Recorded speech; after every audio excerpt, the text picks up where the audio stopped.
It was a tough day on the roads of California yesterday, which all began with Lance Armstrong defending against new drug allegations. An hour later, his race was over after a heavy fall left him hospital-bound, while his teammate Rubiera limped on. By the time it came to the finish, two riders looked for the overall race lead, where second-placed Michael Rogers beat overnight leader Dave Zabriskie. He snatched the yellow jersey, and they're now equal on time. The Amgen Tour of California heads to the high mountains today, where the race finishes at over 7,000 feet. It's stage 6, next on Versus.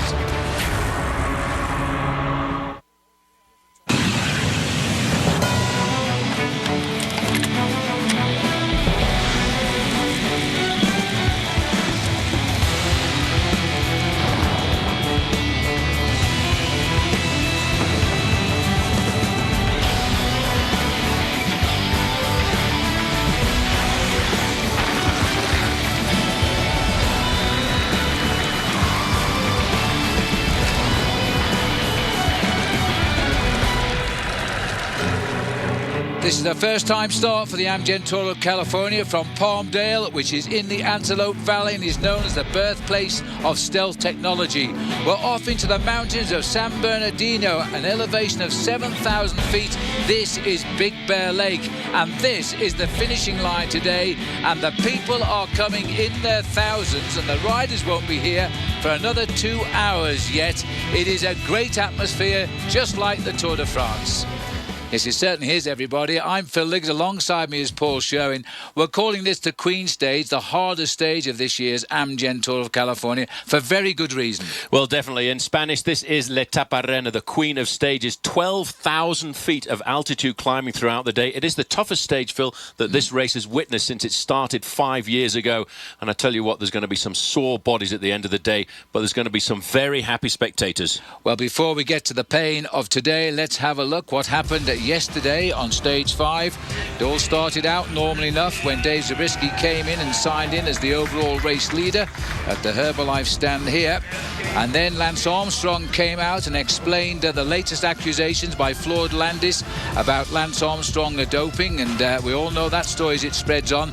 An hour later, Armstrong was out of the race. 8 stitches in that facial wound, and it was the end of a very sad day for him. Very tough day for Lance Armstrong, having to abandon the Amgen Tour of California this year and maybe putting a question mark on his participation in the Tour de France. But it was certainly a very exciting sprint to the line. No contest for first place, but more importantly, the sprint for second and third place, Phil, was going to decide who would be the next wearer of the Amgen Tour leadless jersey. Yes, and this was our elected performance of the day, presented by Nissan Leaf, the 20-year-old getting the victory. The battle, the second place won by Michael Rogers, and as a result, he is now the leader of the Tour. This man can show you how to ride a real wheelie on a bike. Rogers smiling, but he's equal on time overall with Zabriskie. He gets the nod on count back. Let's have a look then at the Home Depot overall standings, and there it is, equal time for Rogers and Zabriskie. Leipheimer third at 10 seconds. Sagan, who won yesterday, closes in fourth at 15. Mark DeMar stays there in fifth. The rest of the heads of state at around 30 seconds back. Hejadar, Brakovic, Sutherland, Chris Horner and Tom Danielson. Well, that's the situation at the moment. This has been a great race so far. Plenty of action today. Could throw all the balls in the air, and we don't know how they're going to land. Well, they don't, but you know, this stage, Phil, could not have happened if we hadn't moved from February to the month of May, because you can't get up here in the early part of the year, because this is in fact a ski resort. This is going to be a very difficult stage. If you want to have a quick look at the race route this afternoon, this is what it's going to look like. It is going to be in an easterly direction, moving away from Palmdale, over some very difficult climbs in the early part before they finally ascend up to the outskirts of Big Bear Lake. 135 miles of racing, but if you want to have a look at the profile, that is a little bit scary. Straight out of the starting blocks, there are 5 climbs almost in succession down into the valley, and then it's the final climb of the day where this race could be decided right up to Big Bear Lake. Yes, and it's sun and blue skies all of the way. That's why we've moved to May. 2 sprints, 7 King of the Mountains climbs today. 115 of the riders face up. 7 of the 16 teams are still intact. This is our Rabobank checking the stats. It's the first start at Palmdale. It's the first finish for those that make it at Big Bear Lake. And as always, let's catch up with the action earlier today. This was the lovely sunny start at Palmdale as Levi Leipheimer dreaming of the yellow jersey. I wonder, this is the Herbalife signing. Happy birthday to Mark Cavendish. He's still only 25. This 10-time stage winner of the Tour de France, a British record. Boy, don't put too much weight on now. It's a long way today for Mark Cavendish. Immediately after 12 kilometres, a breakaway getting away. It was originally 8 riders. It's now down to 6. And George Hincapie, there he is in this break. Thomas Rabu also in the break, building a lead in the King of the Mountains. The peloton are around about 5 minutes back at the moment. We'll update you with that as soon as we get to the live pictures. Remember, equal on time is Dave Zabriskie and Michael Rogers. Levi Leipheimer is only 10 seconds off their lead, and he sits in 3rd place overall. Then there was the traditional crash, dare I say, as they go to the feeding station, and this looked quite ugly, but nobody was seriously injured. Ben Day, our hero of yesterday for Fly V Australia, he was on the floor. Marcus Burkhardt was also down, and they all got up in the end and eventually caught back up with the peloton. 1 kilometre to the top of this climb on the California Highway 138. 6 riders clear. There's the peloton. There is a huge peloton riding about 15 minutes behind the yellow jersey peloton. This is the 7th climb of the day for the riders at the moment. As they go over the top, Rabu is leading there. So let's have a look at our V Australia weather. Forecast is sunny. We can see that. Lovely blue skies all day today. Slight gusts of wind at around 17 miles an hour. And these beautiful pictures, there'll be plenty of them around San Bernardino Mountains today, available in HD. Let's quickly catch up to date with the results so far. The breakaway has been out front throughout all of the points of interest, so they're sharing all the prizes. Matt Wilson started off on Mill Creek Summit ahead of Rabu and Schleck. Andy Schleck making an appearance. Again, Rabu was there again on the 2nd climb, McCartney and Clement. As we moved on to climb 3, aptly named Cloudburst Summit, Rabu, McCartney, Clement. Then this is the way it went, but in Hincapie getting 3rd there. We dropped to Beredo on that climb, by the way, of Cloudburst Summit. Onto Dawson's Saddle, Rabu again, now a clear leader in the King of the Mountains, McCartney and Clement. Onto Blue Ridge, it was goodbye here, eventually to Steph Clement, although he got 2nd over the top and then dropped back. We had a little sprint then. Schlecker got in ahead of Rabu. Hincapie snatched a 1 second time bonus. He's best placed overall in the break. And Rabu has just gone over the top of the 3rd category climb as well. Live pictures now, everybody, and this is the situation. They're concentrating now on bringing back those 6 leaders. As I said, Thomas Rabu has had a terrific day out. He's now a clear leader in the Californian Travel and Tourism King of the Mountains. Michael Rogers in the yellow jersey, locked in the same time as Dave Zabriskie. Not a good day for the sprinters. Out of the race is Tom Bonan, Francesco Kiki, and also JJ Hayata. All abandoned. Now, what has happened here to Jaroslav Popovic? He's the Radio Shack man and looks to be in more than a spot of bother right now at 5 kilometres to go to crestline. Well, the problem here for Popovic, Paul, is he coming back or is he going off? He's going off, and not a great sign either, because that's at around about 5 kilometres to go to the summit of the climb. Oh, actually it's 5 kilometres to the sprint point, I think. That's right, in crestline, so he's got about 200 metres to go to the summit of the climb. So he might get back if he just rides sensibly. The pressure's been put on all day in the bunch by HTC Columbia. They've been using Bernard Eisel until about 10 minutes ago, and Eisel cried enough. He has gone off the back as well now, having done a great job for the team. But it's hurting everybody today, and it's all uphill to the finish now. It's not a surprise, really, Phil, because in the first half of the race, we had those 5 very difficult climbs coming up in succession. We've gone across a small amount of flat along the valley roads, but now as we head towards crestline, it is the starter. It's going to be the start of the final climb of the day. These guys have done a serious amount of damage to that peloton because they've not been allowed to give them the freedom because of the presence of George Hincapie and this young kid at the back here, Jakob Fulsgang from Saxo Bank. Those 2 riders are only looking for just outside of 3 minutes to move themselves to the top 2 places in the overall standings. That's absolutely right. George, the big time player today on stage, because it is a super atmosphere up here at the finish at Big Bear Lake. I've been to 1 or 2 bike races, but I'll tell you, out there on the street, it is a real party going on, and there are a lot of people coming up here, believe me, many of them riding from downtown Los Angeles. So these boys now deciding they're over the top. They're charging down to the town of Crestline, and they've got the race is on now for the Battle of Big Bear Lake, that's for sure. Kilometre to the spit. See you in a moment.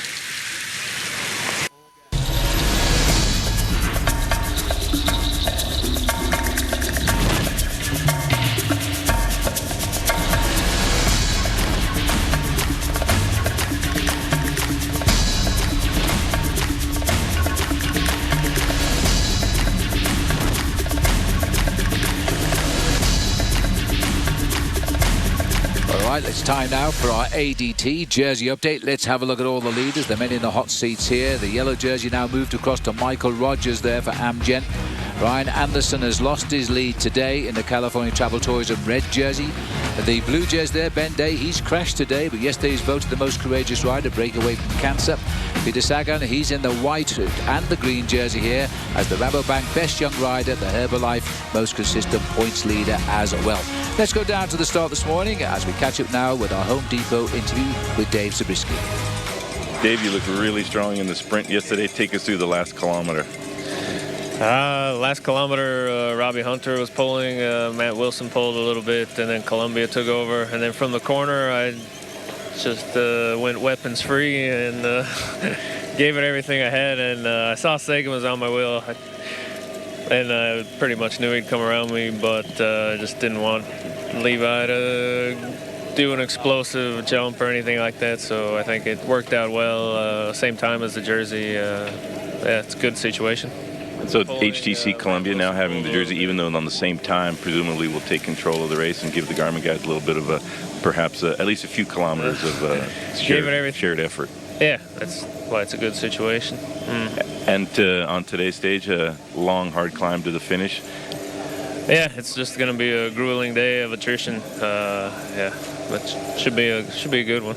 Yeah. And also, tomorrow is a big stage as well, so you want to be up there, but perhaps try to conserve some energy for tomorrow's time trial? Yeah, today's definitely. I'll try to conserve as much as I can. Tomorrow's a very important day, so that's how it's going to be played out, Bob. All right, Dave. Best of luck. Thank you. Thanks, man. Thanks very much, Bob. And that was our Home Depot interview. You probably saw in our little picture there, as we showed you the sprint going through. It was Andy Schleck, McCartney and Wilson over the line. First place. Looks like we've got the attack going from the bunch too from Lucas User there from the Spider Tech team. So it's all happening out there. Now what's happening at the back here? This looks like Fulsang might be in a little bit of trouble, which is not the plan of Andy Schleck at all. And he's a pretty good descender because he was a world under 23 wet mountain bike champion, this boy. So he can ride his bike. But now we're on one of these great California highways downhill, very fast. Bit surprised to see Fulsang in trouble at the back there, Paul, but there's been a real push at the front. Well, that was Hincapie, I'm sure, who's taken off because the red, white and blue jersey of the American national champion is not there in this group. It's got to be him. 5 and 1 missing, and the one missing has got to be Hincapie. And it looks like Matt Wilson there wants his service car to come up, but George is dropping like a stone off this road now. We've gone through the 158 kilometre point at Crestline. We've got officially one climb to come, which will take us over 167 kilometres, but it's basically all uphill all the way to finish. This is Lucas User, who got away from the peloton on his own. He's not that far ahead yet, but this is the man who completely smashed his kneecap in a very nasty crash. As a result, he's had to really struggle to get back to big-time cycling, and you can see all the strapping around it on the right. He's got a heart as big as an ox, this boy. He's a great climber as well, Phil, you know, but this guy, I spoke to him just before the start of the tour, and he has had a great battle to try and get himself back into some kind of condition. He currently reckons he's only at 90% of his usual ability, but there's a massive climb here in the United States, well, in California, called the Tam Hill Climb, and he dominated a race of that in 2006 and 2007, proving to be one of the great climbers. And after that nasty accident, hit-and-run accident it was, he had to have his knee literally put back together and held together by wire. A long re-education program to get himself physically fit, and now here he is riding at the front end of one of the most difficult stages that the Amgen Tour of California has ever witnessed. Well, his penchant is a climber, and he's really giving himself a big test today. Popovic, is he in trouble again here on the back of the bunch? This bunch is getting very, very small. I get the feeling we're going to see about 3 riders left by the end, and it'll be Leipheimer and the 2 joint leaders, Rogers and Zabriskie. I wonder. Well, Hincapie's just around the corner there. There's a little word now. The word from Bjarne Riis there saying, "Go on, just get across the gap, mate." It's quite easy to say that from the team car, though, isn't it? It is indeed, especially when you're a quietly spoken Bjarne Riis, the boss of the team. But Andy Schleck just wondering there, I think probably asking the question of Fulsang as well, what the situation is with him. But Hincapie, well, this is a brave move, to put it mildly. Oh, those tapping on the pedals by Lucas User. They're coming back at him at their own level here. Meanwhile, the breakaway up the road by 5 1/4 minutes. 1 man missing and disappearing over the horizon. Big George Hincapie, the champion of the United States, heading through the San Bernardino hills as the champion of America. And look at him. This is a very brave move to make it such a long way to the finish. But if you're Big George, you know you've got a real chance, and that would be a turn-up, wouldn't it? He once won in Pasadena, where the stage should have started today, but wasn't able to. We're taking a break. Well, don't forget, tomorrow it's Indy 500 pole day. Versus has exclusive coverage of the time trials for racing's greatest spectacle. Helio Castroneves looks to position himself for his 4th Indy 500 win. It's the road to the Indianapolis 500 starts tomorrow, and it's the Indy 500 time trials tomorrow morning here on Versus at 11 Eastern. Looking down at the finishing line, the crowds are building. This is a live shot just outside of our commentary box. They're enjoying warm sunshine here at Big Bear Lake. The first time that the Amgen Tour of California has ever come here. Will the champion of the United States be first? George looks as though he's now falling back into that little chase group, being led at the moment by Jakob Fulsang. I think this is a bit of a wise decision by George not to try and go it alone at this stage. He's still a long way from the finish, and this road is relentless for most of the rest of the race now. No, it certainly is. We've gone through Crestline. We've gone down a little bit of respite, but now we're starting to climb up. This climb is a fairly long climb at around about 8 kilometers, but after that it continues to climb uphill for another 40. That's right, and that's not even a part of the Californian Travel Tourism King of the Mountains competition. This the last climb is coming over at 167 kilometers into the race, so there's nothing categorized after that, but there's plenty of uphills. George looks over his shoulder, sees that the boys are coming. Looks like Fulsang, whatever was the matter with him downhill, he's pretty fine on the uphill as they get themselves back together here now. But the gap is only 4:15. They were looking at Chris Horner here back in the main field. That's almost a smile on Chris's face. This guy is enjoying his season yet again, isn't he? Well, fingers crossed, but Chris Horner had a lot of bad luck last year. A rider who almost every time he fell down in a bike race, he broke something. And I'd like to think that this year he can stay upright, because I reckon he could be a serious ally when we go through to the Tour de France in the month of July. He's a great climber, and he's going to be an ally today for Levi Leipheimer. In fact, he crossed the line yesterday in 4th place at the top of that very difficult finish around Bakersfield. And he can turn in a pretty good time trial. He won the last day time trial in the Tour de Pays Basque, which gave him the win in that great Spanish race only last month. So it is a fine second string to have now if Leipheimer does falter. And Leipheimer himself has to compare his ability tomorrow with Michael Rogers, 3 times a world champion of the time trial, and also with Dave Zabriskie, himself a silver medalist at world level. So it's going to be an incredible day in Los Angeles tomorrow, not just for the bike race, but to see this event being held in the center of Los Angeles. They're closing down 32 kilometers of roads. It's incredible. It is going to be incredible, and it's going to be a great battle. I'm sure there will be hundreds of thousands of spectators turning out to watch this race live on the streets of Los Angeles. 4 minutes and 25 seconds is the gap, but Phil, you know, that is not a very big group behind, and we very well shortly later on could see Zabriskie, Rogers and Levi Leipheimer completely eliminated from their teammates.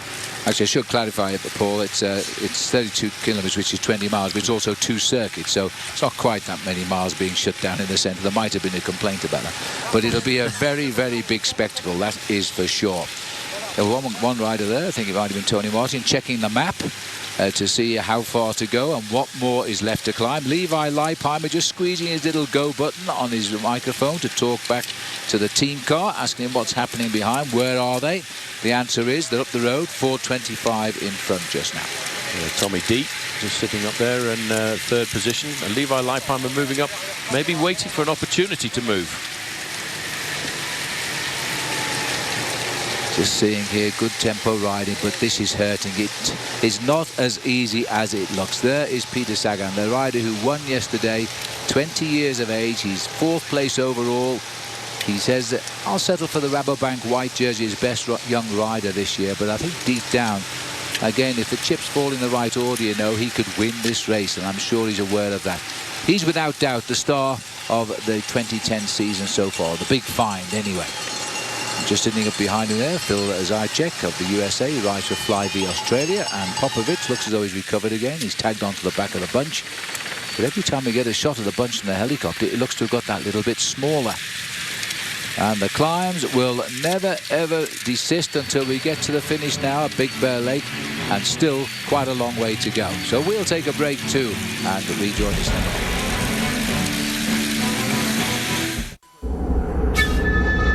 Truly a stage of attrition. Key thing is the total amount of feet or meters climbed is quite significant. That doesn't ever lie. I mean, at the end of that day, when you've done 4,000 meters of climbing, everybody feels that.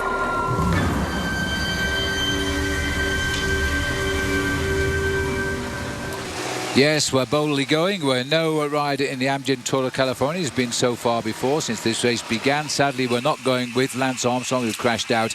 And this is our beautiful V Australia picture here. We bring you these pictures, don't forget, in high definition, and also the sponsor of the race today. So this is where we are, and it's all steadily uphill. There's no actual summit that they say that's the place for the King of the Mountains. It just keeps on rippling all the way up to the finish, and the boys are toiling away in what is now late afternoon sun now as they come up here in the state of Southern California today. Thomas Rabo will be delighted with the way things have gone for him, and no climbs tomorrow. He doesn't have to defend his red jersey tomorrow as King of the Mountain. The last day he will be in action again. Tough circuit tomorrow, a 20-mile, 32-kilometer lap, covered 4 times up at 1,000 Oaks, not far away from Los Angeles. These boys still anxious to get on with it. Now it does seem that Fulsang is doing the majority of the work here. Yep, for the sign at the side of the road there, just indicating 28 miles to go to the finish, and that's around just inside of 50 kilometers, and that's to the outskirts of town. These guys have got to ride right across Big Bear Lake. We're at Mountain Resort, and Fulsang has decided to do a fair amount of the pacemaking at the front, but these guys now are starting to feel the pain of having been in this breakaway since the 12th kilometer of the race on what is the longest day of the race at 218 kilometers or 135 miles of racing. Absolutely. Looking out here across this beautiful mountain range, Matt Wilson also putting his back into this race, and those who know Matt Wilson know he's a former champion of Australia. He now rides on this Team Type 1. He's left Team Type 1 now. He's riding here for Garmin now, so he switched teams. A big chance for Matt to really ride very well, and he's a rider who won the King of the Mountains title last year in the Tour of Ireland. So he is a good climber, and he's done that before as well in that tour. So he won't be in any stress today, I wouldn't think, on this road. I don't think so, and I wonder if many of these riders know very much about the history of Big Bear Lake Mountain, because this resort here was founded in 1952. It's not got a lot of skiing area, but it is extremely popular because it's only 2 hours away from Los Angeles. But in recent years, it's become a mecca for not only road cyclists, but also for mountain bikers as well. In fact, there have been a couple of big mountain bike competitions in this area in the past. And they are looking in the future to expand into the next valley a little bit further down as well to make this a much bigger skiing domain. Well, we'll keep coming if they keep laying on the beautiful weather like they have done today in the month of May. And I'm told the sun will stay out now right through to the first snows. So there'll be plenty of enjoyment for the flora and fauna as well, for people who come to see that as they hike around the area. But our boys are doing it the hard way today. A long, massively long route, 135 miles, 218 kilometers. And they're either going up or going down today. At the moment, once more, we are going up. Well, I reckon a lot of them, Phil, as they get onto the hottest day of the race, would also like to get themselves wet when they get up to Big Bear Lake, because there's a very big freshwater aquatic centre up here with jet skiing, water skiing, canoe and kayaking. And if you ever feel like a little gentle laze on the afternoon boat, you can get onto the Big Bear Queen, which happens to be a paddle boat. You paddle your own canoe. Right, looking straight into the eyes here of Matt Wilson on the left of our picture. And that is Jason McCartney of the Radio Shack team. He's not doing any of the pacemaking, but he's always riding, it seems to me, number 2 in the group here. Team Type 1 doing the work. He'll be wearing the California Travel Tourism Leaders jersey in the mountains tomorrow, Thomas Rabu. That's a big coup for him, and he's made it very determined to. He lost the lead to Ryan Anderson, and he went on the attack today to get it back, and he's certainly done that. Well, these guys in this group, which now has become a very select group in the front end of the main field, have got a lot of work to do. There's a lot of pressure on all of these riders this afternoon, Phil, and you have to wonder how are they going to come out and do a great individual time trial tomorrow, because there have been some battered bodies because of the nature of the profile of today's race. There's not been any part of the course, as far as I can figure out, where there's been any respite for the riders. Well, there isn't. We're just hearing the leads are now just past the kilometre mark for the last official climb of the day. We're on Californian Highway 18 here.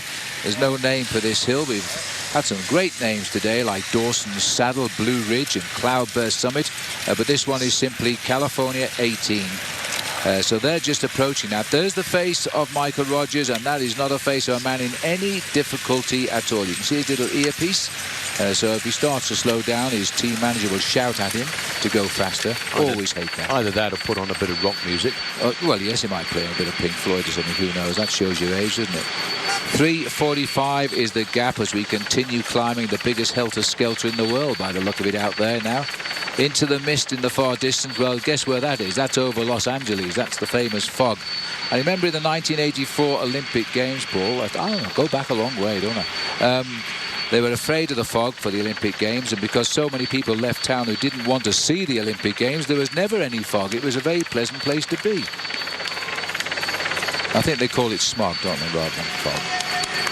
Well, they probably do in this part smog. of the world. Anyway, when it clears up, it makes for a very beautiful backdrop, and that's what we've got this afternoon, looking at this bike race here. But just watch now, Phil, because there's a number of red jerseys starting to amass at the front end of that group, and that'll be the teammates of Levi Leipheimer. That'll be Popovich. I expect it will also be Chris Horner and Levi Leipheimer, knowing that we're getting towards the summit of this climb, and maybe just thinking about whether or not at 50 kilometers to go, that's a point where they can think about making a move. I tell you what, even in the great races like the Tour de France, where you have the Alps and the Pyrenees, the mountain change is so different. But we don't get the shots like this. It's an awful long climb, but it's very, very steady, whereas in the Alps, they're much steeper and they get over with a little bit quicker, I think.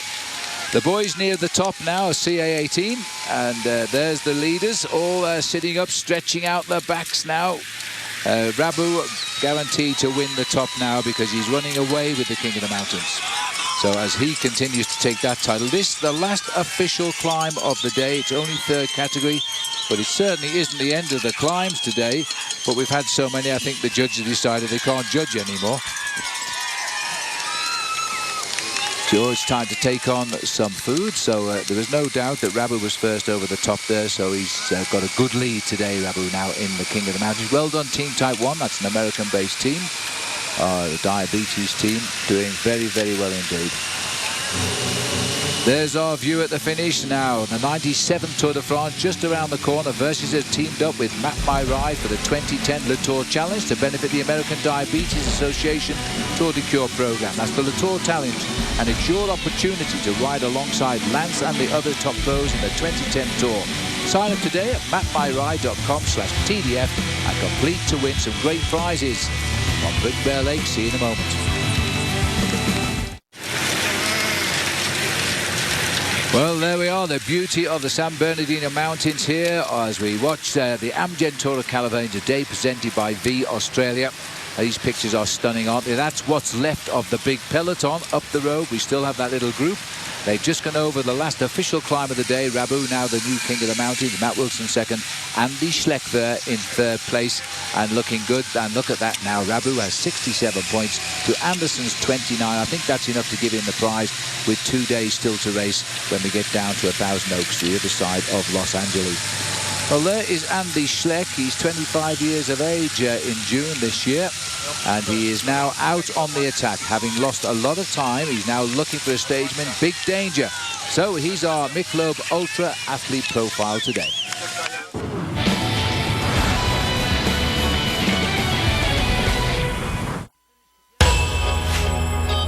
The thing that drives Andy is just amazing, pure, natural talent. He just likes the competition and he wants to show that he's the best biker. He's a hunter, he's a killer. He's scared of nothing. And combine that with just being the most calm, cool, relaxed guy I've ever been around. That's a recipe for success. I don't dream my life, I'm living my dream right now, and that's always what I want to do.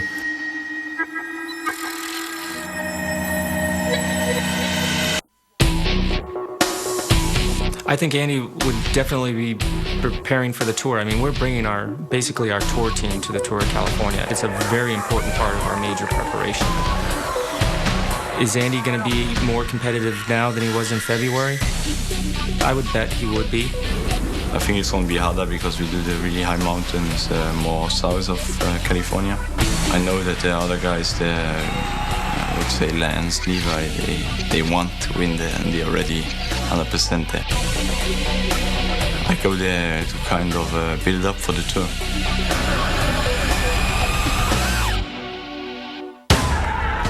I will be good, but a chance to be in a breakaway and then win the stage. Yes.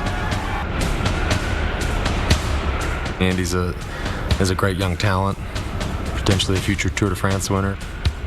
Tour of California, that's where it's time to get serious before you know it, the tour's there. So it's a very, very pivotal race for our team this year. That's our Michelob Ultra Athlete Profile there, and I must say, living up to his name there, Andy saying he'd get the breakaway and try and do well. Well, he's in it now, isn't he? He's 25 years of age next month, in the month of June, so he's a lot of career ahead of him. And in 2009, he won Liège-Bastogne-Liège, the National Road Race Championship, and second in the Tour de France. He really is a star boy, and that's the peloton we're looking at now with the yellow jersey just popping through our picture. There he is, of Michael Rogers, still looking good. Well, HTC Columbia, Paul, that's ever since they came onto the racing circuit 2.5 years ago. They've been the best team on the block. They've won more races than anybody else. They've now won more than 320 races. Now, that is the sea. I hope the helicopter that dropped them off doesn't forget to pick them up a little later on, because that is a bit scary. But there's some magnificent geological anomalies in this area. We noticed driving in last night. It's a fabulous part of the world, and I don't think they had to have a helicopter to get there, Phil. You see, that's the benefit of those tight shots. You don't know where they are. And there's the peloton going right by underneath them. A bunch of maybe 25, 30 riders at the most as they continue on. As we've gone back up to the leaders here, that's Matt Wilson at the back, enjoying life on Garmin Transitions, his new team this year, stamping on those pedals, doing a lot of work now, Jakob Fuglsang, and he seems to be giving Andy Schleck a rest, and I'm wondering if he's preparing Andy for a lone attack. Well, I think the roles have now changed. A few moments ago, when we were up at a 6-minute margin, there was a possibility that we could see Fuglsang starting to challenge for the overall lead. Now that they've started to see that the gap has come down inside of that magical 3-minute mark, they've probably had a quick word with Bjarne Riis, the team manager of Saxo Bank, to say, right now, let's change the tactics now. And that's the important thing to remember about the sport of professional cycling. You have to change the tactics every few kilometers of the race as the race develops. And now you probably are right that Andy Schleck could be looking to get himself an individual stage win. Confuse the enemy, that's the way to go. But there's some hard-working riding being done here now. They really are getting down to it. And this is the creme de la creme of this year's Amgen Tour of California. These are the strong men who've come through the mountains today and are still all locked together and getting closer to that leading group of 6, which, remember, was 8, and it did form after only 7 miles of racing today on a stage of 135, coursing through some of the best countrysides, well, let's argue it, in the world, as we race here towards the finish at Big Bear Lake. I think we'd all love Andy to win, wouldn't we? We'll find out. Take a break. Welcome back. Well, the commentator's curse when we were just wishing him well to win. Look at this. Andy Schleck is falling back from the lead group. So he has reached his limits today.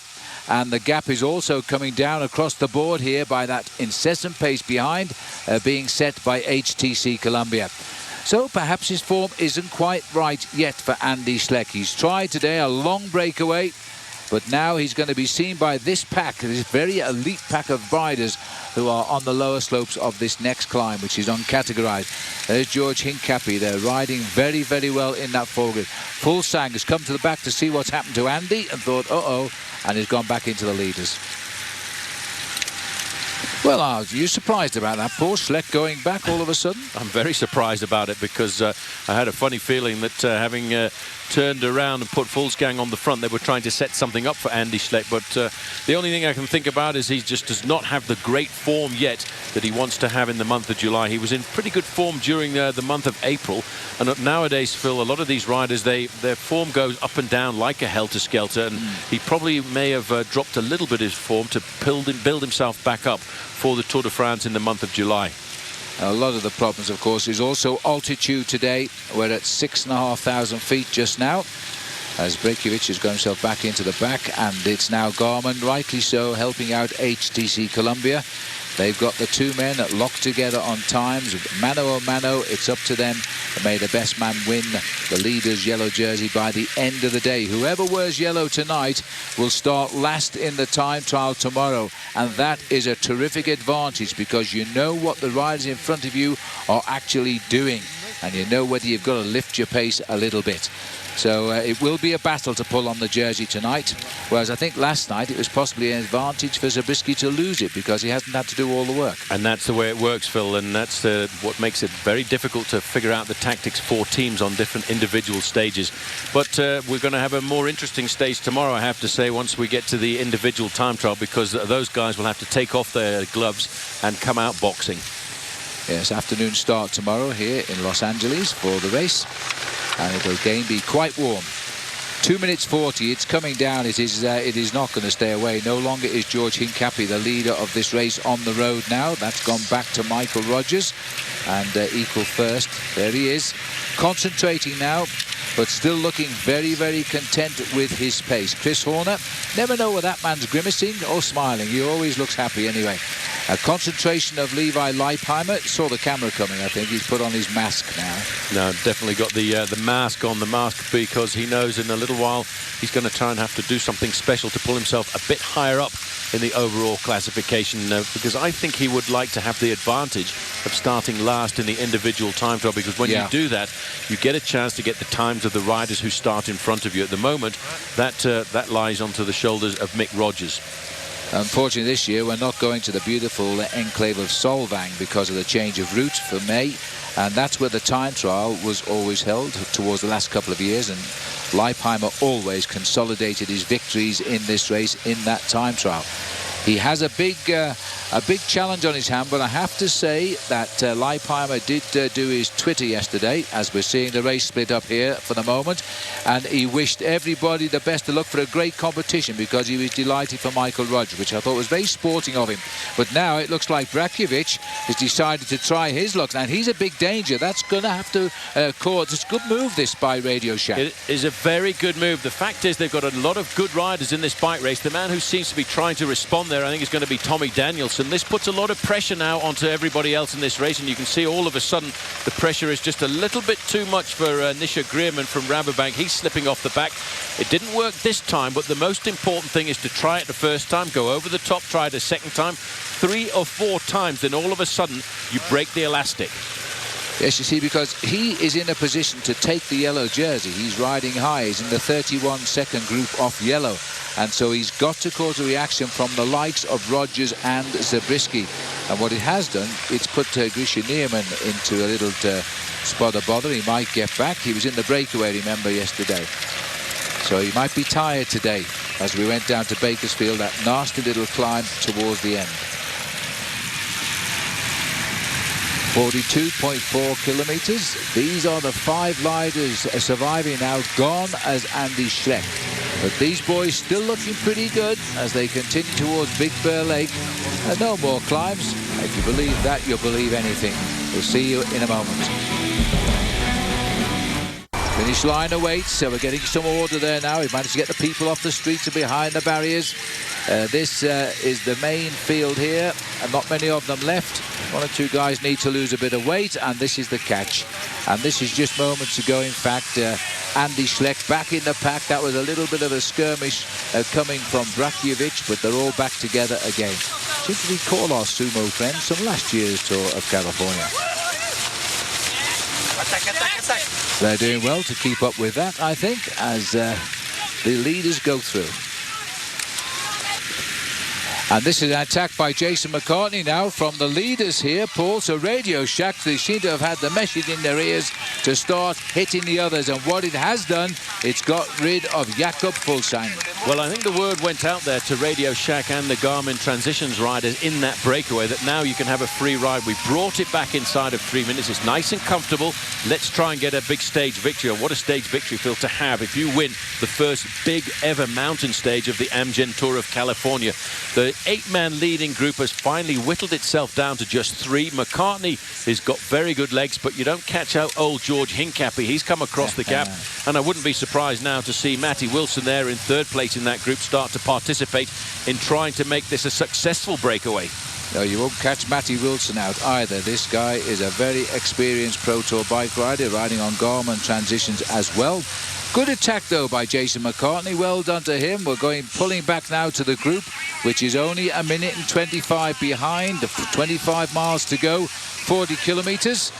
These look like our sumo wrestlers from last year, I think. They're the same sumo wrestlers from last year, and they don't seem to have lost any weight at all. So they've probably kept filled up with the amount of rice that they need to stay at that level of competition. Well, I don't know. They have about 50 eggs for breakfast, you know, sumo wrestlers, to keep up the old weight there. But these boys, if they run to the top of the mountain, will certainly slim down a bit. And 32 bowls of rice. Indeed, indeed. But this is what's left of the head of the main peloton now. The rest are spread right across the San Bernardino Mountains today. And one by one, the domestics are doing all they can do and then dropping off the back. I think Radio Shack have been isolated in as much they only have the 3 best riders left in this group. But that's good enough. That's fine. That's the way it's supposed to be. Yep, and there's still a lot of attacking yet to go. But what's happened now with those little attacks that came from Brakovic and from Chris Horner, it's got everybody else rattled. Everybody else is now waiting to see when the next move is going to come. And everyone now will be extremely tense, waiting for those next attacks.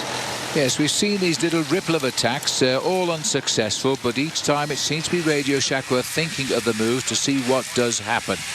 Back up front, the 3 leaders now. Originally 8, down to 3. And 39 kilometres still to go. Just under 25 miles. Jason McCartney, Radio Shack. Very good attack by him. Matt Wilsham, Garmin Transitions. And George Hincapie, his new team today, BMC. And back to the car here. It looks as though we've got Jens Voigt having a chat with Bjarne Riis. So Jens in this select group of chasers. And Jens never has a yes or no answer, does he? It's going to be a long conversation. Bjorn is probably saying, go and attack Jens. And he's arguing the fact right now. It's being reflected in his heart rate. Look, we have a monitor here. It's running at 123 watts output, I think it is at the moment.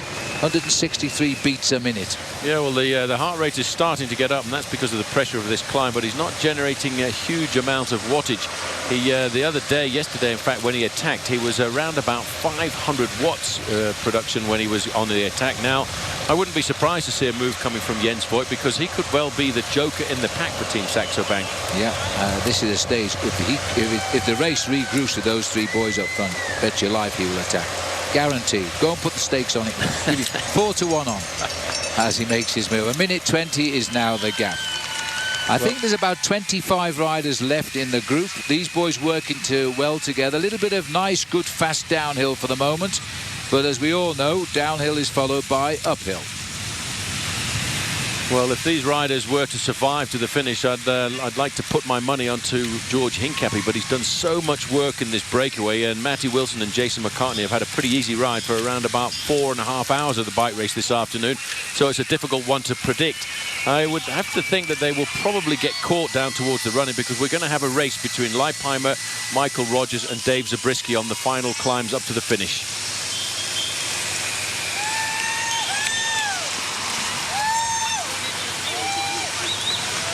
And we're looking at the main field. I think it's about 25 riders in that group at the moment as they wing their way down the mountain. Little bit of a respite, but they're not far behind because it's not many seconds ago when the leaders went down that same slot. Can Big George hang on? Oh dear, remember what I said about Andy Schleck? We'll find out in a few minutes.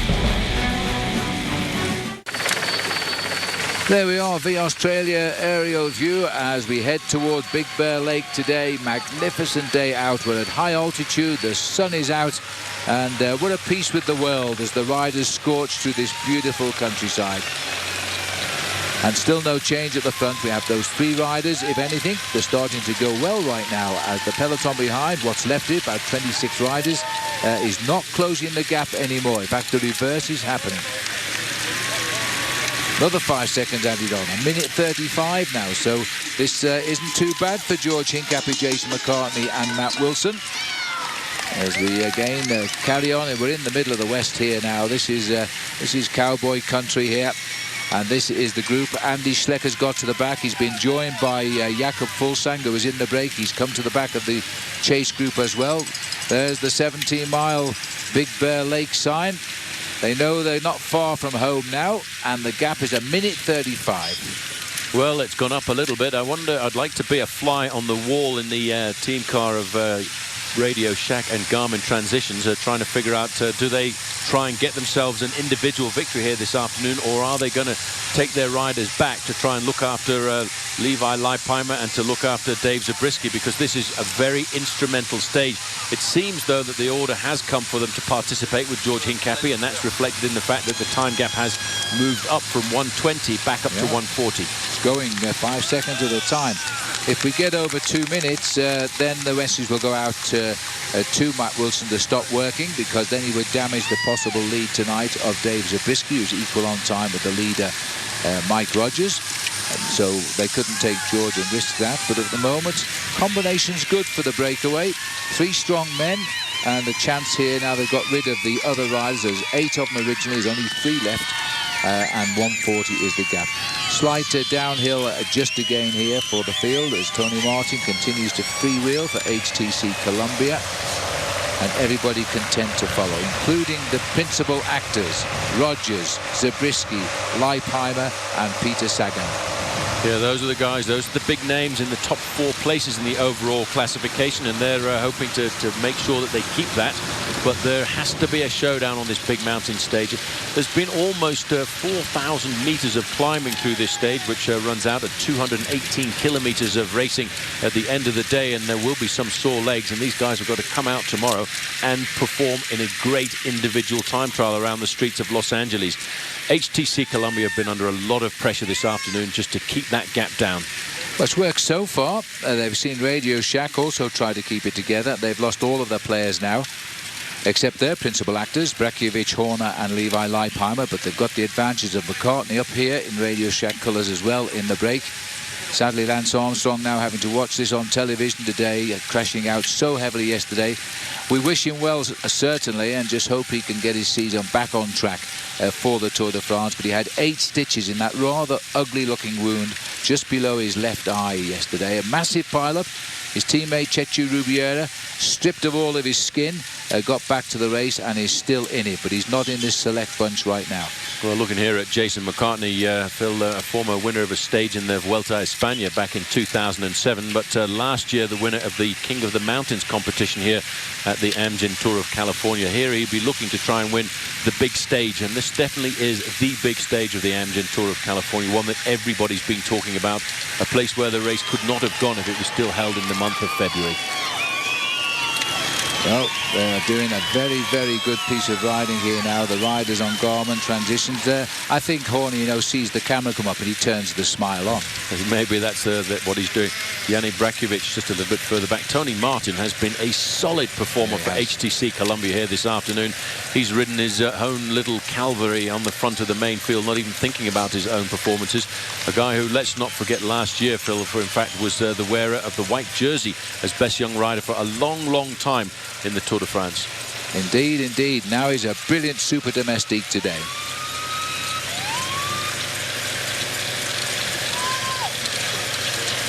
So let me remind you, cycling fans, to head on over to amgentourcalifornia.com. Check out the new Bike Manufacturers Challenge, which is powered by SRAM, and witness the battles between the constructors on your favorite race bikes. Every stage is a fight to determine whose technologies are smart and tough enough to deliver the 2010 Amgen Tour of California. And stop by for daily in-depth tech features and glance at our leaderboard as well. So the peloton, I think it's about 26 riders, the creme de la creme of the Amgen Tour of California, being led at the moment by Tony Martin as we head deep into the mountains of California. See you in a moment. Yes, the time trial, it's all up tomorrow. The epic cycle continues on Versi with daily coverage of the Amgen Tour of California. Tomorrow at 6:30 Eastern, note the time. It is the time trial in the center of Los Angeles. It is going to be absolutely nail-biting as the Amgen Tour of California continues tomorrow, 6:30 Eastern, right here on Versus. Big showdown day tomorrow, that's for sure. Fabian Cancellara there. Looking down from the sky, the three leaders are still there as the peloton are losing ground at the moment. It's looking good as we look now, continued coverage of stage 6 brought by V Australia here. There's been a little shakeout, and this again looks like it's Breakovic. Another attack here by Radio Shack. So let's have a look. This is about the second or third time that Radio Shack have tried to break it up, but the boys on the other teams, the soldiers, are monitoring everything here. It's becoming quite a tactical in-fight, and for this reason alone, McCartney, Hincapie and Wilson up front are taking advantage. Breakovic has gone again. They're right on him. They're trying desperately now to split this leading group up. Well, Tommy Danielson was ordered by Garmin Transitions to cover this move because they realized that he's in exactly the same time as Yanni Breakovic, but this is the start and the foundations of the move by Radio Shack to do something later on, possibly with Chris Horner, possibly with Levi Leipheimer, but it puts pressure now onto. You see the team that's responded is Garmin Transitions. They're now trying to slowly drag their man Dave Zabriskie back up to this leading group. It has to be, and it's what a terrific bike race now. These are the cards which clever teams will play because everybody thinks Levi Leipheimer is to win for the team for the 4th year. So play your other cards who are only half a minute off the pace, and they can win for the team anyway. It's got rid of Andy Schleck. He's now lost contact. It's got rid of Fulsang. He's also gone off the back. And this is a big push by Breakovic now. Very, very serious move. Tommy D is the Garmin boy on the left. Well, this is the move now that Tony Martin, poor old Tony Martin, he's in 4th position there. He's done all of the pacemaking for his team, and he's now all of a sudden found himself at the front in the counter move, the move that could see a big change at the top end of the overall classification, and is putting pressure here, Phil, on everybody. There's riders now starting to slip back from the front end of this race. It looks as if Tommy Peterson was one of the riders from Garmin Transitions slipping back. The order has come from Dave Zabriskie sitting in 3rd position there to pick up the pace, to pull this group back. But what he's going to do, he's going to put himself into a little bit of pressure, because as soon as they make the junction, watch out for the move to come from Levi Leipheimer. Well, it's got to. And what about Michael Rogers? He's been isolating as much. His teammates are here trying to stop this runaway train of Yannick Breakovic and leaving him behind in the slipstream at the moment. Tommy Danielson there and Garmin. He used to come from Connecticut. He now lives in Durango in Colorado. Either way, he's used to this sort of weather in midsummer. He's just looking over his shoulder to see on progress, and he's back on real good form here, Tommy D, as we call him. And there'll be no sad eyes in the house if he were to take over the race lead at the expense of his teammate, Dave Zabriskie. I think there's a reaction from the field, though. They're not letting this lot go. They are not letting them go at all. I think the other rider in there from HTC Columbia is the young kid on the block, TJ Van Garderen. He is a rider that's been brought into this squad at a very young age, and I think he's found himself right end of the top end of the sport of professional cycling here. Tony Martin just sitting on the back. Tommy D is the man who's gone to cover the move. But look at the move there. There's an attack there by one of the riders from Garmin Transitions, and I wonder if that is going to be Dave Zabriskie. No, it isn't. It's not Zabriskie, but you mentioned TJ Van Garderen, Paul. He was 2nd in the Amateur Tour de France, as we used to call it, the Tour de l'Avenir last year. Now this is going to be, is this rider Hejjedal is putting a move here? Looks like it is. And a quick reaction, a quick acceleration from Horner. Well, we've forgotten about the 3 riders up front at the moment, but during the skirmishes here, that lead of the 3 up front has come back to a minute 35. This is a big grimace here from a champion of this year's Spring Classics, and Horner has nailed him back, the winner of the Tour de Pays Basque this year. Well, Horner has had a great season, so too has rider Hejjedal. Now the aggression is starting on this big mountain stage of the Amgen Tour of California.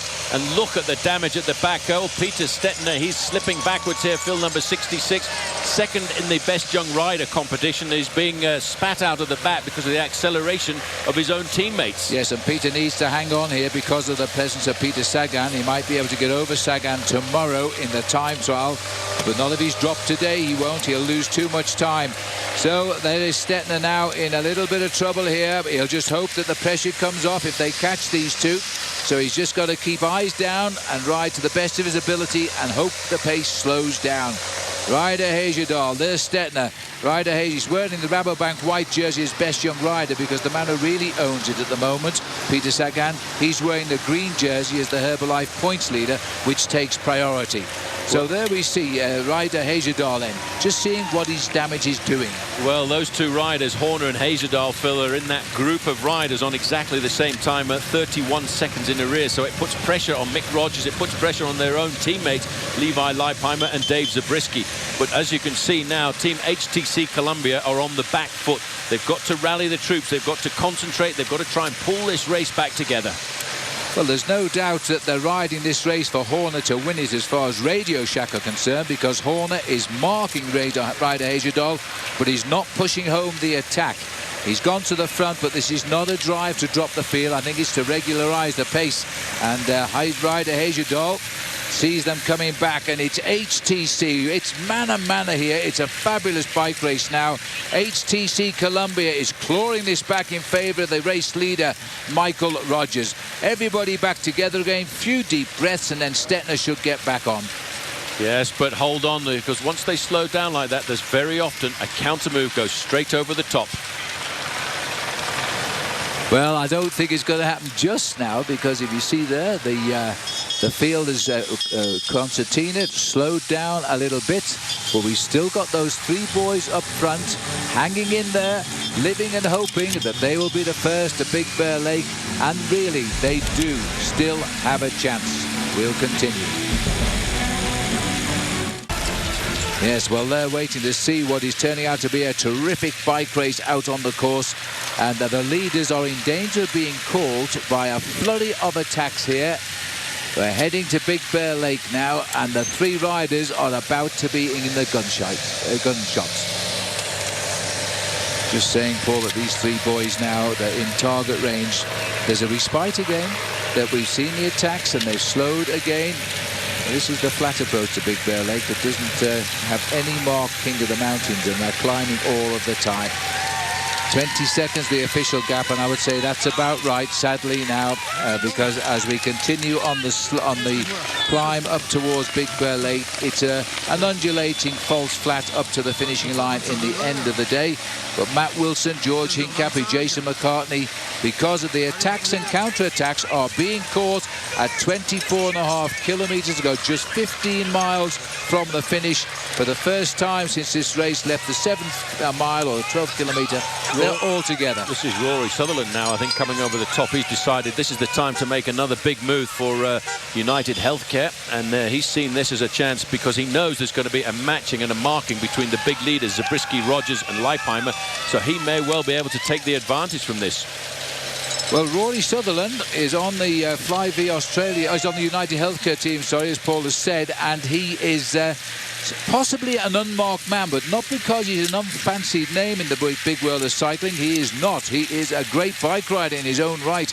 Used to ride for Rabobank. More importantly, they've got to chase everybody just now. He's in the infamous 31-second group, which sits just behind the top 4 riders in this race. Well, in fact, that is Mark DeMar who's gone. He's about as big. He's 5th overall. He's 5th overall. He's as big as Rory Sutherland. Now, this is going to put a lot of pressure onto this. He is also in that group of riders, not too far behind mind, he's been very aggressive. In fact, he is only at 28 seconds. A Dutch rider on the United Healthcare team, presented by Maxis, and he has got himself a very serious gap now. They're going to have to do some recalculations and not watch each other. Well, this is the big danger. So many guys here can gain a handful of seconds and lead this race into the time trial tomorrow.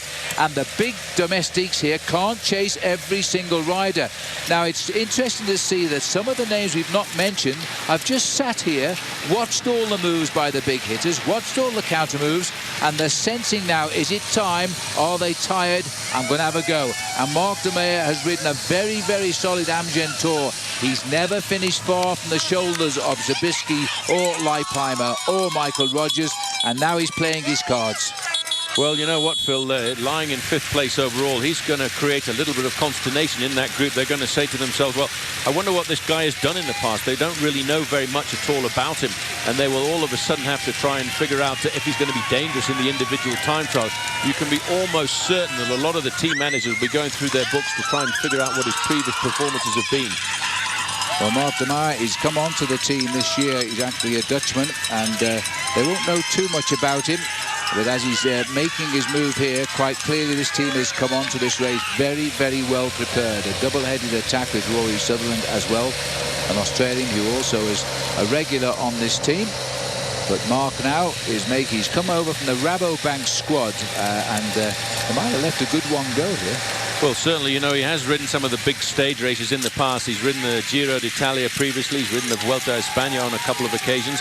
In fact, the only thing I can find that he's ever won in his life was going back to 2005 when he had 4 wins. And he, in fact, was the overall winner of a race in the middle part of France called the Tour de Loire-et-Cher. So he's a pretty dangerous guy to sit back and allow to go free. And I'm sure that all of a sudden there's going to be a bit of panic coming onto the board of the main contenders in this race, because you don't let a man like that ride off the front, especially on the eve of an individual time trial. No, although he's not got any known ability in the time trial, but you know, as the great Sean Kelly, who's now retired, once said, if you pull on a leader's jersey, then you time trial like 10 men, because it inspires you that much. Here's the counter-attack. It had to come. Is it Matt Wilson who's made the move? I can't believe he's got the legs to do that again after the breakaway. It was covered very quickly there by Chris Horner there. Tony Martin again. Martin's doing a job of 10 men here this afternoon. It was Matty Wilson. And Ryder Hezjedal again trying to go clear. He's looking for 31 seconds, trying to scramble across the gap is Yanni Brakovic. And that is a serious move by big Ryder Hezjedal now. He's also full of confidence after a tremendous performance in the Flèche Wallonne Classic in April.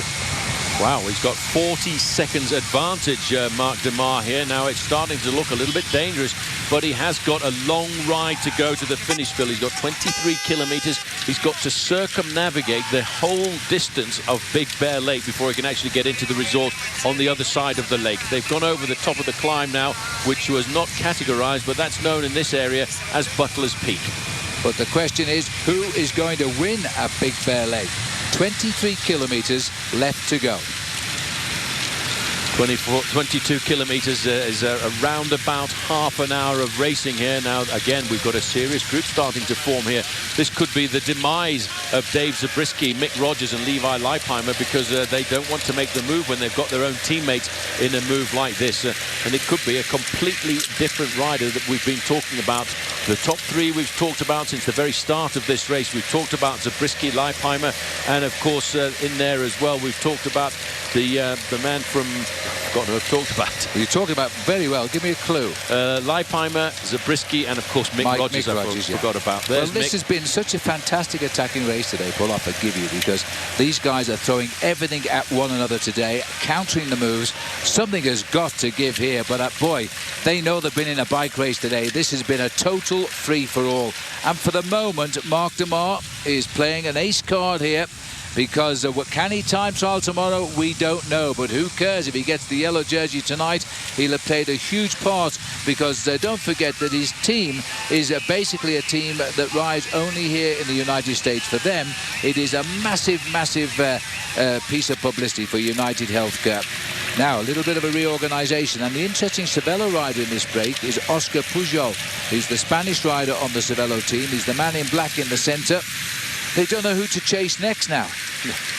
Well, they're about to get pulled back into the fold, but more importantly, look at the time gap, because it's 45 seconds to the United Healthcare rider in front, and he's now starting to look like a serious contender to the overall lead of Mick Rogers and Dave Zabriskie.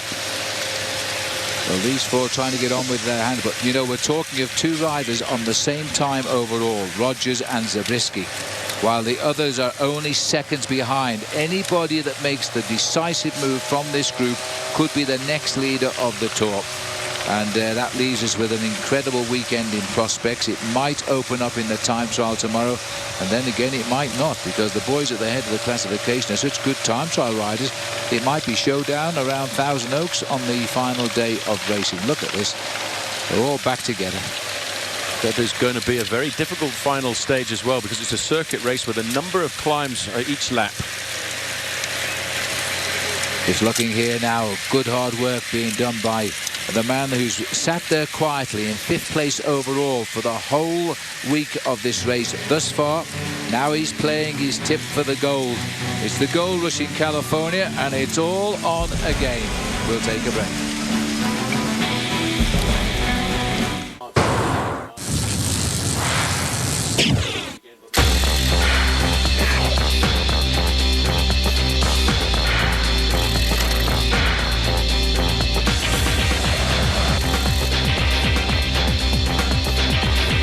Our SunGuard stage reset, and what a stage 6 this is proving to be. Our Queen stage at 7 miles, 8 riders got away today. Thomas Rabu, now the new mountains leader. 13 riders have abandoned so far, including 3 top sprinters. The current leader, Mark DeMar, is still out in front, and they're all working out what to do now. Here he is, eyes down and drive on here for United Healthcare.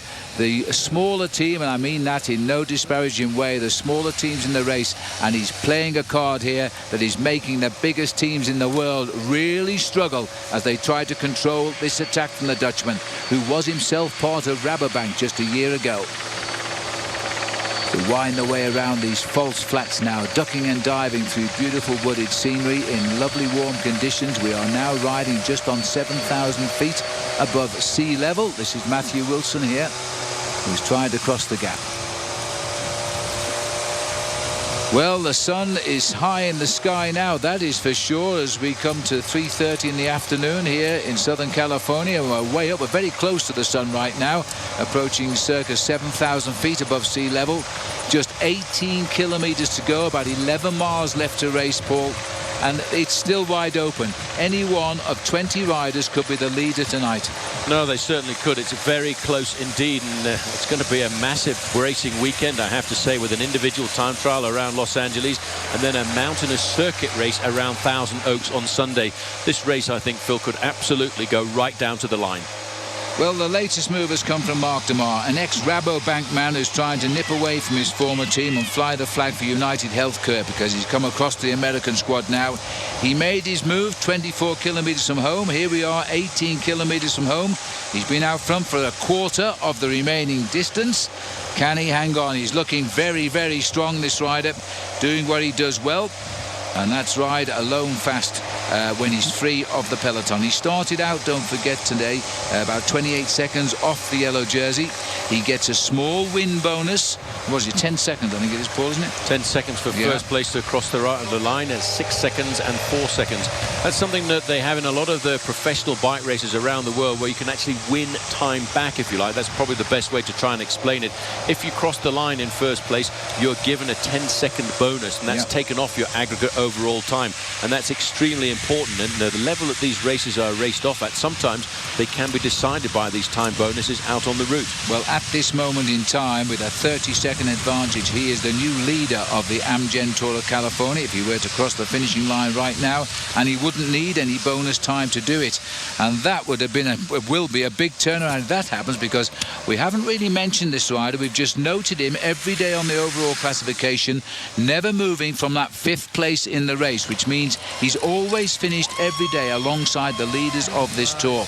And look at this now. Matthew Wilson has crossed the gap. Big effort. Well done, Matthew Wilson. Where's he finding the legs from? He's been in the break all day. Well, let's not forget he's been a former Aussie national champion. He's a great competitor. He's bridged the gap here now up to Mark Demar. Interesting thing about Mark Demar, Phil, I confused him a little bit earlier when he attacked with, of course, Rory Sutherland, but they were actually very good mates, because way back in 2004, Rory Sutherland and Mark Demar were on exactly the same Rabobank development squad, and that's where they learned to know each other. And it was once that Mark Demar had these bad problems was with injury last year, that Rory Sutherland said to United Healthcare, guys, why don't you bring this guy across? He's had a nasty season last year, but I do know that he's got great talent, and he's showing us that this afternoon. Well, you got a glimpse there of Big Bear Lake, and there's also a great story about Matthew Wilson as well. I remember I was in Australia when he won his National Road Racing Championship in 2004. It was congratulations all round for a man who triumphed over cancer, which is quite amazing when this race supports the charity that fights cancer, because back he started out as a cyclist, and he was suffering from Hodgkin's disease, and he underwent chemotherapy in the June of 2000, and then he gradually clawed his way back to be a great bike rider. And then the icing on the cake came in 2004 when he won the National Road Racing Championship. And now it looks like he's learning to ride like a real top bike rider. Now he's come this year to Garmin Transitions. And bear in mind, Phil, that this guy that we're looking at in the blue shorts at the front, he was in the breakaway for almost the whole of the stage. He was in that 8-man breakaway that dominated the race from the 12th kilometre. He was pulled back into the fold, and he still had the energy to go away in another move. 30 seconds the gap. They're having a big problem here now, because we have an Australian-Dutch tandem who race on American teams, these two riders. The profile for the moment is flat as we course around this lake here. There won't be any real major climbs now, but we do get ripples that could upset the rhythm. But have these two made the move that will swing the leader's yellow jersey in a direction which we never thought of, to Mark Demar? Well, everybody was watching themselves. It was HTC were watching Garmin Transitions. Garmin Transitions were watching Radio Shack, and all of a sudden somebody had been there just waiting for the moment to make the move, and it was Mark Demar. When he made that move, he really hit them hard. And this is a day when everybody has suffered to stay in the bike race, to keep the gaps at a reasonable level. Now all of a sudden, is there any energy left with HTC Columbia? But what it does do is it takes away the time bonuses, and if they can pull that gap back to inside the 28-second advantage, then it will keep Mickey Rogers still at the top end of the leaderboard. This is the beautiful scene here at Big Bear Lake, and look at the speedboat enthusiasts charging across there, racing across to catch a glimpse of the race coming in now into town. And when you keep a tight shot on that, you think it was the Pacific Ocean, but it's not. We're high in the mountains here. We go into like a bowl which the lake has formed. Poses the question, just how deep is this lake? But it is certainly a place for leisure and fun now. This is an area we've never been before, and they're the bike riders not getting the view we get, coursing down the side of the lake. Well, you know, this lake, Phil, it's been around for an awful long time, and the area that we're looking at around this lake was inhabited by the Serrano Indians for more than 2,000 years. But this part of the world started to become quite famous, especially during the California gold rush, when people started to move up into the mountains here to look for gold and to look for gold deposits. And it is an area, and you'll enjoy this, which is full of flora and fauna. And in the old days, up until the early 1900s, you could still find grizzly bears in this area around the lake. Well, they might pay us a visit today, because we've got a gold rush of a different type today, a race for the golden jersey of the lead of the Amgen Tour of California. And as it stands now, Mark Demar will be pulling it on tonight with a gap of 35 seconds. Matty Wilson won't endanger that. The field behind is still chasing, but they're not making any progress just now. It is sitting at 35 seconds. There's a couple of small bonuses for those two boys up front as well. So this is looking good just now with 12 kilometres to go. Beautiful scenery now. These two riders willing to work in tandem, or is Matt Wilson working? I don't think he is. I think he's defending for Dave Zabriskie, and one rider going for gold. Welcome back to our V Australia sponsored 6 days today as we head into the heart of Big Bear Lake now on this massive ride of 135 miles. We've just passed the 6 mile to go build, or 10 kilometres. They're still not quite knowing what to do here because we still have Mark DeMar and also with him Matthew Wilson holding just on half a minute advantage. That would be enough to see the yellow jersey swing across to the Dutch rider on the American United Healthcare squad. Well, it looks as though HTC are going to have another say in this because they've got themselves to the front. George Hincapie is on the tail right now. He's made his bid today to win as well. And that is a very select bunch of riders. Just look at the speed they're going round the chicanes now. Desperate moments here in what has been an outstanding day of racing in the Amgen Tour of California. Our first visit to this sort of height will be just below 7,000 feet on the finishing line. 35 seconds the gap. Well, I tell you what, HTC Columbia have had a very hard day in the saddle, Phil, because they have been on the front for nearly all of the 218 kilometres that this race will have been on to when we get down towards the finish line at the end. And still, Tony Martin has got a little bit of firepower left to keep the pressure going. But these two guys at the front, Matty Wilson in second position, Mark DeMar, the rider from United Healthcare, they are still swapping turns. They've put pressure on that group at the back, and they've got the ability to survive and create a change that, as you said earlier, we probably never would have predicted. Well, I can imagine Rabobank scuttling out and trying to sign him back onto the team after this performance. I've never seen him ride so well. He left the team last year. He come across to United Healthcare. And this is hugely important, of course, for an American team to do well in this race. And he is working very, very hard for a golden jersey at the end of it. He's still in it at the moment. He's still the leader of this race with an advantage of 30 seconds. Don't forget a bonus of at least 6 at the finishing line if he gets second. And Wilson will do his best to beat him until the line and stop him taking too much time off his teammate, Dave Zabriskie. Yeah, Matty Wilson is a very seasoned professional bike rider, Phil. He's been professional for 10 years now, turning professional way back in 2001. But as you said, that fight back to get himself to the top of the sport from Hodgkin's disease was a very long fight back. But now I think he's very happy now to have got himself onto Garmin Transitions, and he feels comfortable with the team. He's looked after by Matty White, who is one of the other team managers of Garmin Transitions, and a man who brings a wealth of experience and a lot of Australians to the squad. A lot, and they're having a great season now. But it looks as though we've got HTC Columbia. They've got 2 riders left here to try and guide their leader, Mick Rogers, to keep it that yellow jersey so he gets to start last. 20 seconds. They're doing well. The time trial prowess of Tony Martin, bronze medalist in the World Time Trial Championships last year, albeit courtesy of Bradley Wiggins, who would have got the bronze if he hadn't have thrown a tantrum and his bike over the wall. But even so, he got the bronze medal. And so as we now look at Martin working, he's got it back to 20 seconds. It now means at the moment, Mark DeMar would have to win the stage for the big bonus to get yellow. And he would only get it by a mere 2 seconds at this point. And that's the arithmetics and that's the maths that these guys put through their minds while riding along at around about 50 kilometres an hour. It's amazing the job that's being done by HTC. You see, they've not panicked at all. They've kept themselves at a fairly steady rhythm. They've slowly started to pick up the pace as they get closer to the finish, and they now realise that they will now, on the long straightaways, have these guys in their sights. That's what they'll be looking for. And in a few moments' time, there'll be other guys starting to come to the front, thinking about how they're going to win the stage. But I wonder if anybody in this group is going to be able to beat Peter Sagan. Well, will it matter? I don't know. They've got to catch him up first to the finish, but if Sagan wins, he'll inch that little bit closer before the time trial tomorrow. Then we would be all eyes to who finishes in front of the other as far as Zabriskie and Rogers goes to get the yellow. That's a combination which we haven't got yet. 15 seconds the gap. 7 kilometres to go. This is close. So I have to say this has been a terrific race today, and we still are no closer to knowing who is going to win it, and we're only 7 kilometres from the finish, nor indeed do we know who is going to even lead it tonight. But one thing is absolutely certain: we'll be able to throw a blanket over the leaders of this race, whatever happens now on the last few kilometres of it. Tony Martin has been brilliant. TJ Van Garderen is a new big find there, and Michael Rogers at the back in third wheel. Sagan is just behind him. Zabriskie tucked in there. All the heads are moving towards the finish. There we see Big Bear Lake. We're getting there. We are getting closer and closer to there, the finishing line. We've been cycling for 6 hours. I'm as tired as they are. We'll take a break and then we'll see the finish.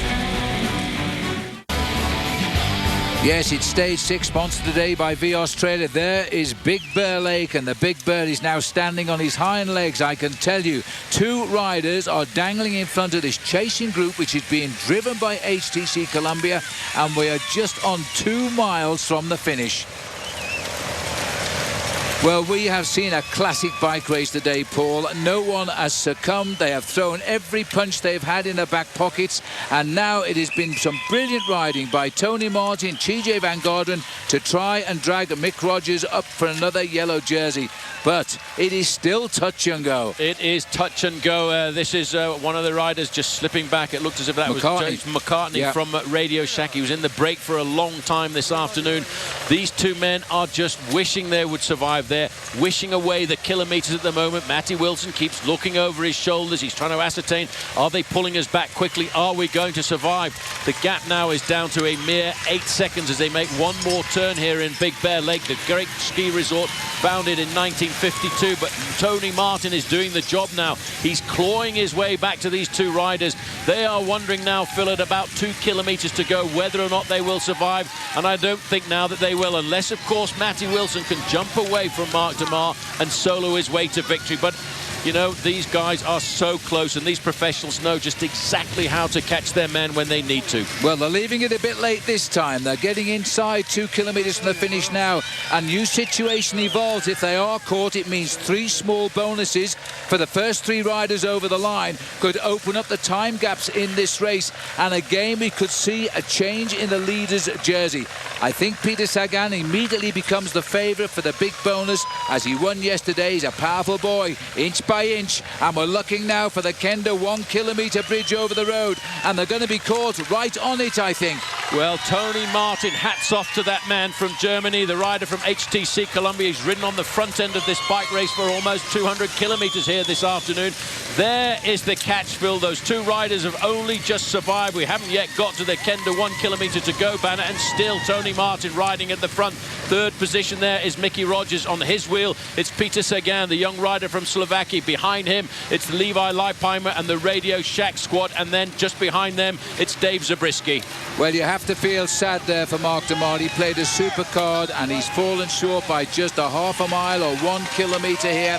These boys are now turning. They'll get a sight of the finishing banner, but it is uphill.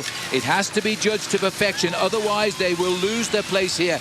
Now, consider how they must feel, locked in the same time. Mick Rogers of HTC Columbia, Dave Zabriskie, and one of them finishes in front of the other. They'll get the jersey. There is 1 kilometre to go. Kenda, 1 kilometre to go flag, and that indicates that these riders 1,000 metres. They're going around these corners, and every time they go around a corner, they'll be looking to see whether or not they can see the finishing line, the finishing banner right in front of them. And it's still the control of HTC Columbia. They have proved today, Phil, why they are one of the great squads on the international circuit, because they've risen to the occasion. They've had the whole weight of the race upon their shoulders alone, and they've done a great job. But now, can Mickey Rogers finish it off for them? Can he remain in that yellow jersey? Moving up the outside, it looks like Dave Zabriskie right on the shoulders of Mick Rogers. Well, there's the long view from the finishing line now, and it does rise slightly uphill.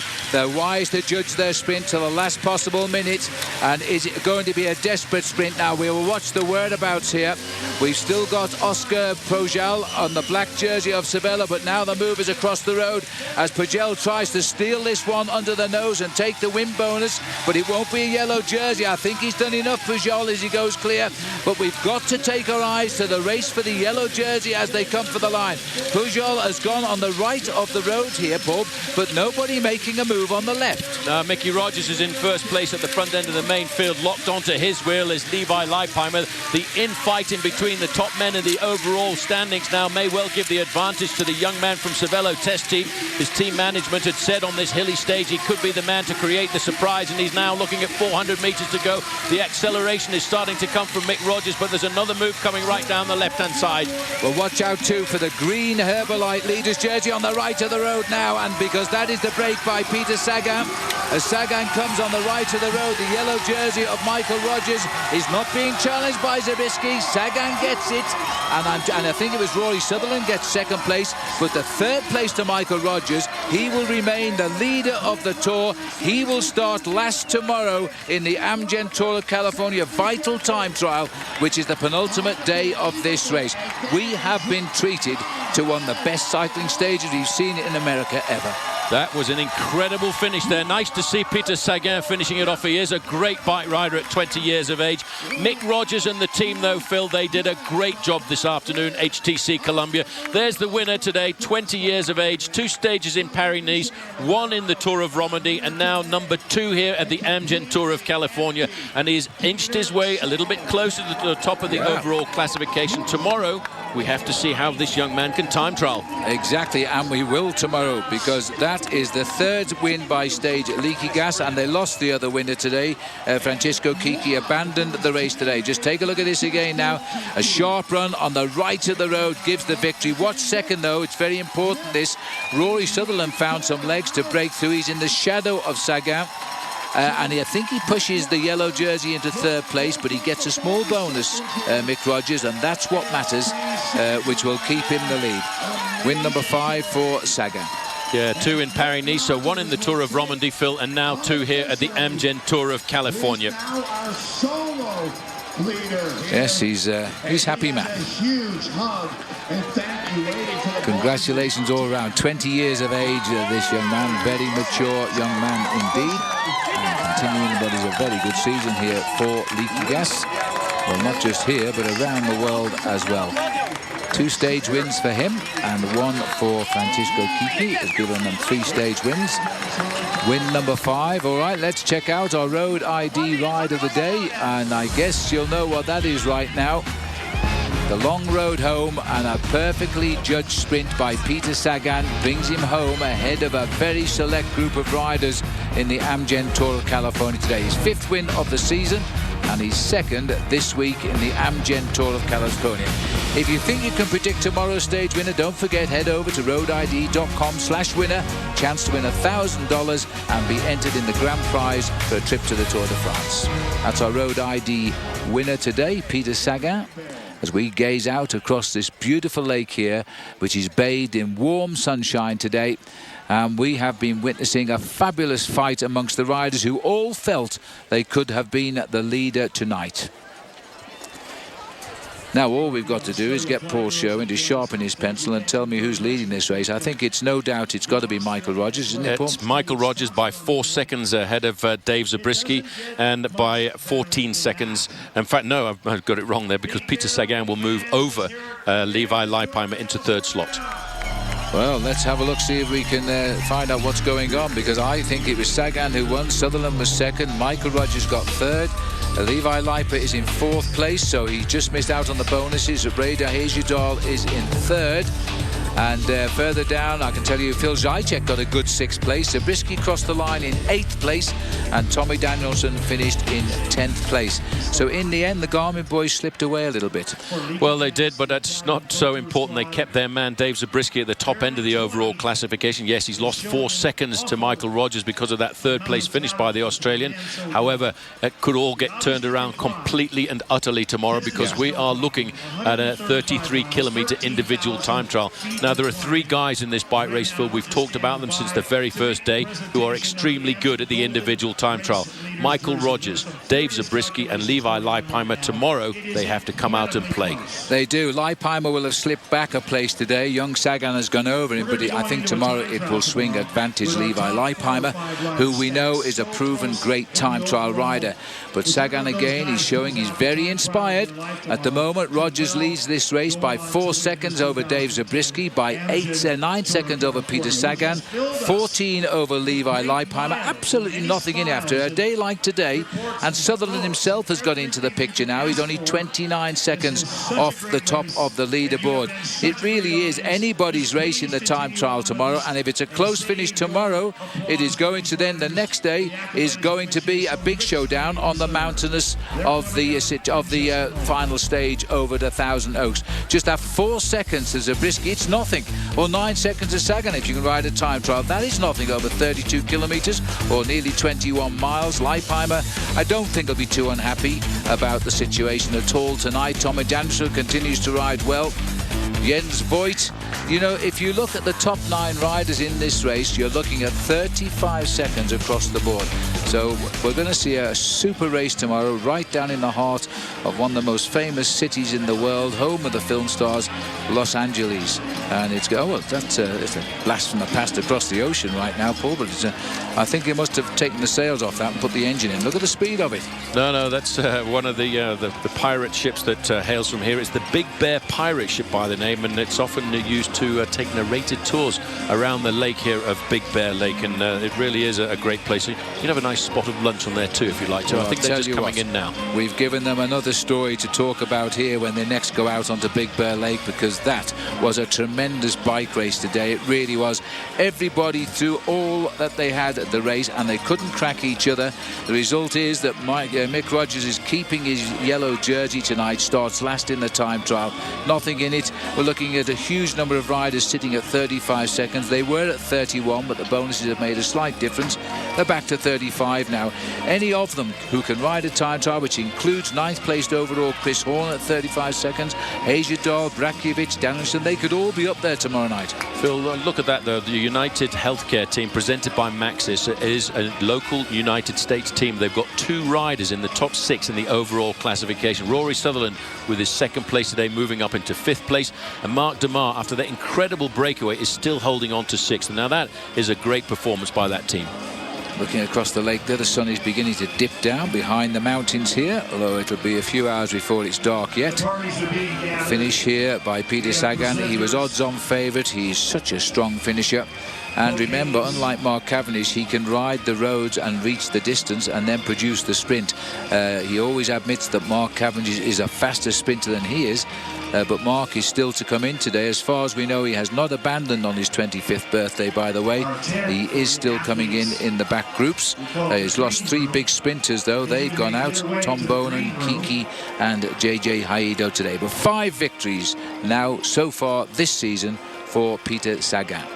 Yeah, a great start for the future from Slovakia, and I tell you, at 20 years of age, we haven't finished talking about that young rider, and he will get a lot more solid as he goes on throughout his career. And he's a rider who comes also from a background in cyclocross and in mountain biking. He was a former under-23 mountain bike champion of the world. Well, as we span around Big Bear Lake here, we're just waiting for the riders to come out onto the podium now, and remember, they're going to be a bit puffed out today because they're going to feel the effect of riding at altitude for the best part of 6 hours. And they are going to be made ready here because they put on a big display and a big show for them here on Big Bear Mountain, welcoming them for the first time on any Tour of California. Now it's 5th year.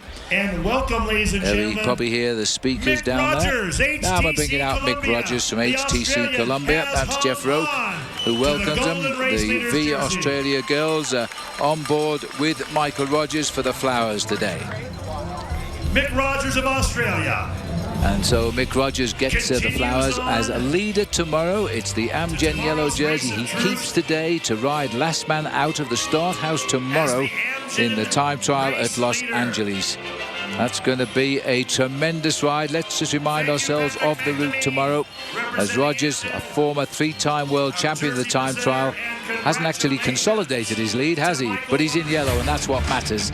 Let's have a look. There we are. We're down in Los Angeles now. Everybody moving off there overnight, and it is a good time trial in the city street. It's not totally flat, as I'll show you the profile, but it is a very, very good bike race. Starts outside the Staples and finishes here. LA Live, and it's 2 laps of that circuit, by the way. There's a couple of ripples to be climbed each time, enough to break up the rhythm even of the world's best time trialist. Just on 21 miles. Will it decide the Amgen Tour of California? Lance Armstrong said at the start it would. Well, he may be right or he may be wrong, because he didn't expect to come here, surely, with so many riders so close together. We're back again live tomorrow for the time trial in Los Angeles at 6:30 p.m. Now, note the new time there, Eastern time, of course, 3:30 here on the Pacific side. Stage 7 rear coming as usual, 11 p.m. Eastern time, 8 p.m. Pacific time. The Tour has just the weekend to come, and after almost a week of racing, we've no idea who is going to win this event. So, my clothing provided by Izod. Don't forget, Versus.com is where you go. We keep you up to date there with everything cycling. And, well, it's been a great day of bike racing. Everybody's worked hard. For Paul Sherwin, I'm Phil Liggett, and for Bob Roll, see you tomorrow. Big showdown in the time trial. Goodbye.